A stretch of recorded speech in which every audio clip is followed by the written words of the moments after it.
Il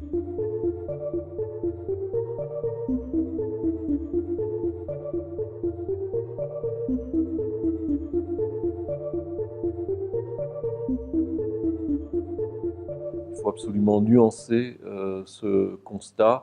Il y a un vrai besoin de journalisme explicatif, et en ce sens, les services publics sont évidemment au cœur de leur mission.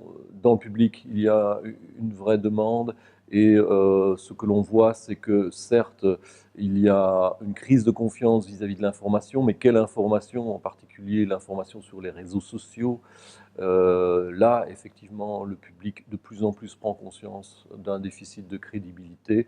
En revanche, les médias traditionnels, ou l'information venant des médias traditionnels, cette information peut aussi évidemment être diffusée sur les réseaux sociaux et de nouveaux vecteurs, mais cette information-là, réalisée par des journalistes professionnels, elle est en train de reprendre du poil de la bête, si je puis dire, dans toutes les études, et on montre que la confiance du public n'est pas tout à fait en train de s'étioler, que du contraire.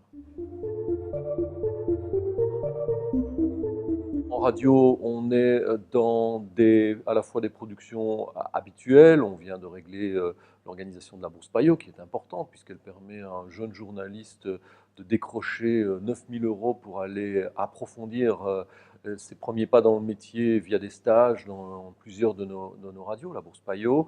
Il y a aussi la série d'été que l'on fait depuis plusieurs saisons. L'été prochain, on va réaliser une série sur les effets concrets des changements climatiques visibles dans nos paysages, faune, flore, géologie. Ça sera diffusé sur nos radios en juillet-août. Puis on est en train d'imaginer ce qui pourrait être peut-être le prototype d'une nouvelle production commune. À la fin de l'année 2018, nous allons faire une émission bilan de l'actualité internationale, une table ouverte avec les experts, les correspondants de nos radios. L'international, c'est une vraie valeur ajoutée des radios de service public, et je pense que les MFP en particulier sont en première ligne pour traiter l'international, et les regards croisés que nos journalistes des différents pays apportent sont une vraie plus-value. On va faire cette émission, et l'idée qu'on a déjà derrière la tête, c'est peut-être essayer de la pérenniser. Si ça fonctionne, essayer d'en faire un rendez-vous plus récurrent que simplement une fois par an.